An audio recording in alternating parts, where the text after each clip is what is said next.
ಮುರುಕುಲು ನಿಪ್ಪಟ್ಟು ಚಕೋಡಿ ಉತ್ಪಾದನಾ ಘಟಕವನ್ನು ಸ್ಥಾಪಿಸುವ ನಮ್ಮ ಮಾರ್ಗದರ್ಶಿಗೆ ಸ್ವಾಗತ. ಈ ವಿಡಿಯೋದಲ್ಲಿ ನಾವು ಅಗತ್ಯವಿರುವ ಆರಂಭಿಕ ಹೂಡಿಕೆಯನ್ನು 2 ವರ್ಗಗಳಾಗಿ ವಿಂಗಡಿಸುತ್ತೇವೆ: ಸ್ಥಿರ ಬಂಡವಾಳ ಮತ್ತು ಕಾರ್ಯನಿರತ ಬಂಡವಾಳ. ಮೊದಲಿಗೆ 4 ಲಕ್ಷ ರೂಪಾಯಿಗಳ ಸ್ಥಿರ ಬಂಡವಾಳದ ಬಗ್ಗೆ ಮಾತನಾಡೋಣ. ಇದು ಕಟ್ಟಡ, ಯಂತ್ರೋಪಕರಣಗಳು ಮತ್ತು ಸಲಕರಣೆಗಳಂತಹ ದೀರ್ಘಾವಧಿಯ ಸ್ವತ್ತುಗಳಲ್ಲಿನ ಹೂಡಿಕೆಯನ್ನು ಒಳಗೊಂಡಿದೆ.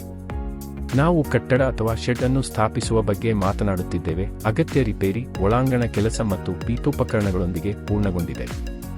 ನೆನಪಿಡಿ, ನಾವು ಈಗಾಗಲೇ ಹಿಂದಿನ ವಿಡಿಯೋದಲ್ಲಿ ಯಂತ್ರೋಪಕರಣಗಳು ಮತ್ತು ಉಪಕರಣಗಳ ಬಗ್ಗೆ ಚರ್ಚಿಸಿದ್ದೇವೆ.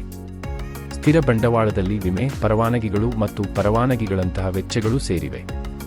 ಮುಂದೆ ನಮ್ಮಲ್ಲಿ ಕಾರ್ಯನಿರತ ಬಂಡವಾಳವಿದ್ದು ಒಟ್ಟು 2 ಲಕ್ಷ. ಇದು ನಿಮ್ಮ ದೈನಂದಿನ ಕಾರ್ಯಾಚರಣೆಗಳಿಗೆ ಅತ್ಯಗತ್ಯವಾಗಿದೆ.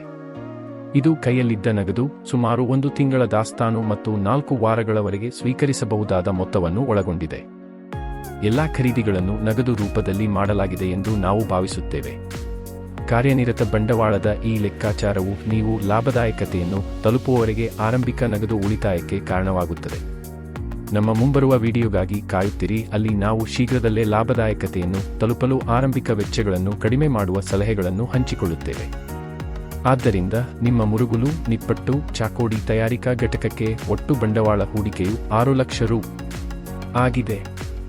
ಇದು ನಿಮ್ಮ ವ್ಯವಹಾರಕ್ಕೆ ಸ್ಪಷ್ಟವಾದ ಹಣಕಾಸಿನ ಮಾರ್ಗಸೂಚಿಯನ್ನು ನೀಡುತ್ತದೆ. ದಿನಕ್ಕೆ 95 ಕೆಜಿ ಸಾಮರ್ಥ್ಯದ ವ್ಯವಹಾರವನ್ನು ಸ್ಥಾಪಿಸಲು 6 ಲಕ್ಷ ರೂಪಾಯಿ ಬಂಡವಾಳ ಬೇಕಾಗುತ್ತದೆ ಎಂಬುದನ್ನು ದಯವಿಟ್ಟು ಗಮನಿಸಿ. ಈ ಬಂಡವಾಳವನ್ನು ಎಲ್ಲಿಂದ ಪಡೆಯಬೇಕು ಎಂಬುದನ್ನು ಅರ್ಥಮಾಡಿಕೊಳ್ಳುವುದು ನಿಮಗೆ ಎಷ್ಟು ಬೇಕು ಎಂಬುದನ್ನು ತಿಳಿದುಕೊಳ್ಳುವಷ್ಟೇ ಮುಖ್ಯವಾಗಿದೆ.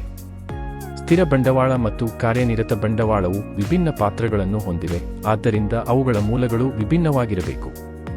ಸ್ಥಿರ ಬಂಡವಾಳವನ್ನು ಸ್ಥಾವರ ಮತ್ತು ಯಂತ್ರೋಪಕರಣಗಳಂತಹ ನಿಮ್ಮ ವ್ಯವಹಾರದಲ್ಲಿ ದೀರ್ಘಕಾಲ ಉಳಿಯುವ ಸ್ವತ್ತುಗಳಲ್ಲಿ ಹೂಡಿಕೆ ಮಾಡಲಾಗುತ್ತದೆ.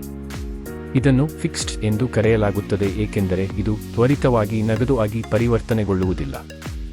ಸ್ಥಿರ ಬಂಡವಾಳವನ್ನು ಸಂಗ್ರಹಿಸಲು ವೈಯಕ್ತಿಕ ಉಳಿತಾಯ, ಸ್ನೇಹಿತರು ಮತ್ತು ಕುಟುಂಬದವರ ಸಹಾಯ, ಪಾಲುದಾರಿಕೆ ಅಥವಾ ಲಾಭವನ್ನು ಮರುಹೂಡಿಕೆ ಮಾಡುವಂತಹ ತಕ್ಷಣದ ಮರುಪಾವತಿಯ ಅಗತ್ಯವಿಲ್ಲದ ದೀರ್ಘಾವಧಿಯ ತಾಳ್ಮೆಯ ಮೂಲಗಳನ್ನು ಪರಿಗಣಿಸಿ. ಮತ್ತೊಂದೆಡೆ, ಕಾರ್ಯನಿರತ ಬಂಡವಾಳವು ನಿಮ್ಮ ದೈನಂದಿನ ವ್ಯವಹಾರ ಚಟುವಟಿಕೆಗಳ ಜೀವನಾಡಿಯಾಗಿದೆ. ಕಚ್ಚಾ ವಸ್ತುಗಳನ್ನು ಖರೀದಿಸಲು ಮತ್ತು ಕಾರ್ಯಾಚರಣೆಯ ವೆಚ್ಚಗಳನ್ನು ಭರಿಸಲು ನೀವು ಇದನ್ನು ಬಳಸುತ್ತೀರಿ. ಇದನ್ನು ವರ್ಕಿಂಗ್ ಕ್ಯಾಪಿಟಲ್ ಎಂದು ಕರೆಯಲಾಗುತ್ತದೆ ಏಕೆಂದರೆ ಇದು ನಿಮ್ಮ ಮಾರಾಟದ ಚಕ್ರದೊಂದಿಗೆ ಚಲಿಸುತ್ತಲೇ ಇರುತ್ತದೆ. ಇದು 1 ವಾರದಿಂದ 3 ತಿಂಗಳವರೆಗೆ ಇರುತ್ತದೆ. ಇದಕ್ಕೆ ಸೂಕ್ತವಾದ ಮೂಲಗಳು ಅಲ್ಪಾವಧಿಯಿಂದ ಮಧ್ಯಮ ಅವಧಿಯದ್ದಾಗಿರಬಹುದು, ಬಹುಶಃ ಸ್ಥಿರ ಮರುಪಾವತಿಗಳನ್ನು ಒಳಗೊಂಡಿರಬಹುದು. ಆಯ್ಕೆಗಳು ಸಮುದಾಯ ಸಂಸ್ಥೆಯ ಸಾಲಗಳು ಅಥವಾ ಓವರ್ಡ್ರಾಫ್ಟ್ ಮತ್ತು ಕಡಿಮೆ ಬಡ್ಡಿದರದಲ್ಲಿ ಬ್ಯಾಂಕುಗಳಿಂದ ನಗದು ಸಾಲ ಸೌಲಭ್ಯಗಳನ್ನು ಒಳಗೊಂಡಿವೆ. ಈ ಹಣಕಾಸು ಯೋಜನಾ ಕಾರ್ಯತಂತ್ರದೊಂದಿಗೆ ನೀವು ಯಶಸ್ವಿ ಚೆಕ್ನ ಉತ್ಪಾದನಾ ಘಟಕವನ್ನು ಸ್ಥಾಪಿಸುವ ಹಾದಿಯಲ್ಲಿದ್ದೀರಿ. ಈ ವಿಡಿಯೋವನ್ನು ವೀಕ್ಷಿಸಿದ್ದಕ್ಕಾಗಿ ಧನ್ಯವಾದಗಳು. ಲೈಕ್ ಮಾಡಿ, ಶೇರ್ ಮಾಡಿ ಮತ್ತು ವ್ಯಾಪಾರ್ ಕೋಚ್ ಚಾನೆಲ್ಗೆ ಚಂದಾದಾರರಾಗಿ.